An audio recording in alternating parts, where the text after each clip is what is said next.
ഇന്ന് നമ്മളുമായിട്ട് വളരെ ബന്ധപ്പെട്ടൊരു സംഗതി, ഹജ്ജിൻ്റെ വേളയിൽ അള്ളാഹു പറയാണ്, വേട്ട നിരോധിച്ചിട്ടുണ്ട് ഹജ്ജിൻ്റെ സമയത്ത്. തനാലുഹു ഐദീക്കും വരിമാഹുക്കും, നിങ്ങൾക്ക് കൈകൊണ്ട് അല്ലെങ്കിൽ നിങ്ങളുടെ കുന്തം കൊണ്ട് വേട്ടയാടി പിടിക്കാവുന്ന വിധത്തിൽ മൃഗങ്ങളെ കൊണ്ടുവന്ന് അള്ളാഹു നിങ്ങളെ പരീക്ഷിക്കും. നിങ്ങളിൽ ആരാണ് തഖ്വയുള്ളതെന്ന് നോക്കാൻ. അപ്പോൾ തനാലുഹു ഐദീക്കും വരിമാഹുക്കും, നിങ്ങളുടെ കൈ കൊണ്ട് അല്ലെങ്കിൽ കുന്തം കൊണ്ട് എത്താവുന്ന വിധത്തിലുള്ള ഈ വേട്ടയാടി പിടിക്കാവുന്ന മൃഗങ്ങളെ കൊണ്ടുവന്ന് അള്ളാഹു നിങ്ങളെ പരീക്ഷിക്കും. ആർക്കാണ് തഖ്വയുള്ളതെന്ന് നോക്കാൻ. അപ്പോൾ ഇന്ന് അതിനേക്കാൾ വലിയ പരീക്ഷണമുള്ളത്. ഇന്ന് പാപങ്ങളെല്ലാം വിരൽത്തുമ്പിലുള്ളത്. കൈയും കുന്തമൊന്നും വേണ്ട, അതല്ലാതെ തന്നെ അതിനേക്കാൾ അടുത്ത് അതിനേക്കാൾ വലിയ വലിയ പാപങ്ങൾ അള്ളാഹു തആല നമ്മുടെ മുമ്പിലേക്ക് കൊണ്ടുവരാൻ. രണ്ടാമത്തെ ജുസ്ഇൽ ഈ ജാലൂത്തിൻ്റെ സംഭവം പറഞ്ഞെടുത്ത്, ദാവൂദ് ജാലൂത്തിനെ വധിച്ചു എന്ന് പറഞ്ഞ സംഭവത്തിൽ നമുക്ക് കാണാം. മുമ്പിൽ നദി തന്നു, എന്നിട്ട് അള്ളാഹു തഖ്വ പരീക്ഷിക്കുകയാണ്. ദാഹമുണ്ട്, ഒറ്റ കോരലേ കുടിക്കാവൂ, അതിൽ കൂടുതൽ കുടിക്കരുത്. അപ്പോൾ ഒറ്റ കോരലേ കൂടുതൽ കുടിച്ചാലും ആരും അറിയാനൊന്നും പോകുന്നില്ല. അങ്ങനെ കുടിച്ചവർ മുഴുവനും ആ സൈന്യത്തെ കണ്ടപ്പോൾ തളർന്നു പോയി.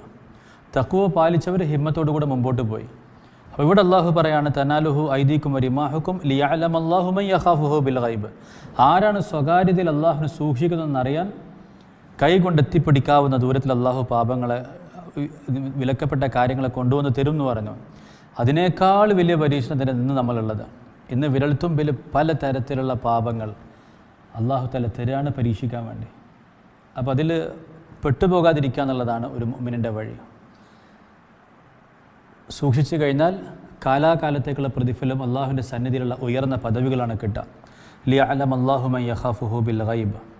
അള്ളാഹുവിനെ സ്വകാര്യതയിൽ പേടിക്കുന്നവർക്ക് അള്ളാഹുവിൻ്റെ പാപമോചനവും ഏറ്റവും മാന്യമായ പ്രതിഫലമുണ്ട്. نعتويك لشكر صدقا وفاك بكر علماء دیوبند علماء دیوبند حق